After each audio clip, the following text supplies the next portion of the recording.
आपको भी लगता है कि सरकार किसी तरह का दबाव महसूस कर रही है? क्योंकि ईरान की तरफ से ये भी कहा जाता है कि अगर भारत चाहे तो हम उसे तेल बेच सकते हैं, अमेरिका ने गैर ज़रूरी प्रतिबंध लगा रखे हैं, इसकी वजह से भारत तेल नहीं खरीद रहा।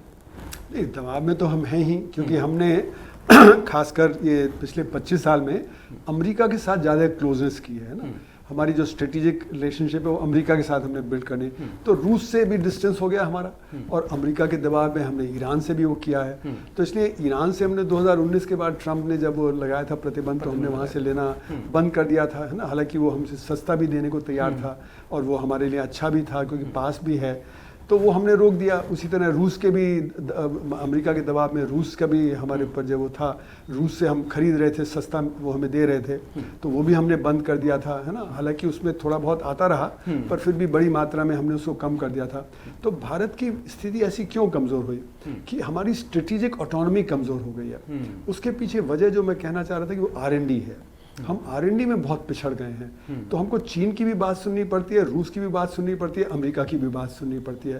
रूस से तो हमने कई हथियार लिए जो ज़रूरी हैं, S-400 मिसाइल है, ब्रह्मोस मिसाइल है, सुखोई एयरक्राफ्ट है, क्लैशनिकोव राइफल हैं, ये सब वहाँ से आया है। तो हम नहीं उससे जो कर सकते, मतलब ख़त्म रिश्ता, क्योंकि वो नहीं तो हमारी डिफेंस जेब चीन से हम दब जाते हैं, क्योंकि उससे $102 बिलियन का हमारा ट्रेड डेफिसिट है ना। मतलब $102 बिलियन की मदद हम उनको कर रहे हैं। वहाँ से लो टेक्नोलॉजी आइटम भी आते हैं, हाई टेक्नोलॉजी आइटम भी आते हैं। लो टेक्नोलॉजी में पतंग का मांझा भी आता है, आपकी गणेश की मूर्ति भी आती है, दिवाली की लाइट भी आती है, पिचकारी भी आती है।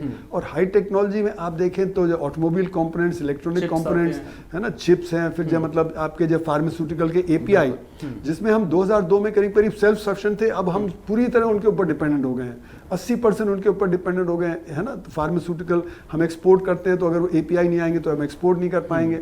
तो हम चीन के ऊपर ज़बरदस्त डिपेंडेंस, यानी कि यहाँ तक बहुत सारी फैक्ट्रियों में चीनी मशीनरी लगी हुई है। और उसके लिए चाइनीज़ इंजीनियर्स की ज़रूरत पड़ती है।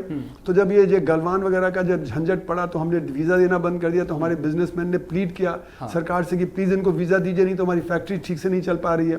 तो हम बहुत ज़्यादा डिपेंडेंट हो गए, और अमेरिका के ऊपर डिपेंडेंट हो गए, क्योंकि बहुत सारे अब हथियार हम अमेरिका से ले रहे हैं, वेस्ट से ले रहे हैं। तो हमारी स्ट्रेटेजिक ऑटोनॉमी कमज़ोर इसलिए क्योंकि R&D में हम बहुत कमज़ोर हैं।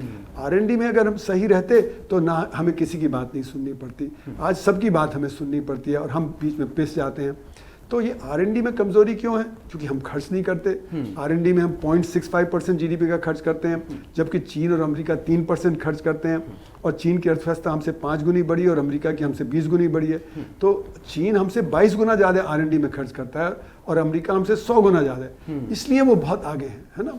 और इसीलिए हमारे ऊपर दबाव बना रहता है कि हम R&D में कमज़ोर हैं। हर चीज़ को हमको इंपोर्ट करना पड़ता है, और जो हमारे एक्सपोर्ट है वो ज़्यादातर जो रॉ मटेरियल होते हैं, या जो जैसे कि फ़ोन्स हैं, वो असेंबल्ड फ़ोन्स हम यहाँ से एक्सपोर्ट करते हैं, है ना। पर वो हम उसकी टेक्नोलॉजी हमारे पास नहीं है कि हम उनके चिप्स बना लें या बाकी सब चीज़ें कर लें। तो हमें R&D में जो खर्च करने के लिए मतलब तब जो संभव है जबकि हम अच्छी शिक्षा देंगे। अगर अच्छी शिक्षा, हायर एजुकेशन नहीं होगी तो R&D नहीं होगा। अच्छी हायर एजुकेशन के लिए हमें अच्छी स्कूल एजुकेशन चाहिए। तो हम ना तो अच्छी स्कूल एजुकेशन दे रहे हैं, ना अच्छी हायर एजुकेशन दे रहे हैं, क्योंकि खर्च भी कम कर रहे हैं। और दूसरा हमारा फ्यूडल एटीट्यूड है, हमारी जो लीडरशिप है बहुत फ्यूडल है। वो गरीब को जो अच्छी शिक्षा नहीं देना चाहती। इसीलिए आप देखेंगे कि असर की रिपोर्ट, जो annual status of education report जो 2005 से आ रही है, वो दिखाती है गांव के स्कूलों में 5वीं जमात के बच्चे दूसरी जमात की पढ़ाई लिखाई गणित नहीं कर पाते। और 2024 की रिपोर्ट में आया कि 14 से 18 साल के बच्चे दूसरी जमात की पढ़ाई लिखाई गणित नहीं कर पाते। और फिर हमारी जो टीचिंग होती है वो रट्टा मार के हो जाती है, तो समझ नहीं आता बच्चों को। तो जब समझ नहीं आएगा तो हायर एजुकेशन कैसे करेंगे, R&D कैसे करेंगे। तो हमें अपने शिक्षा में ज़बरदस्त सुधार लाना पड़ेगा।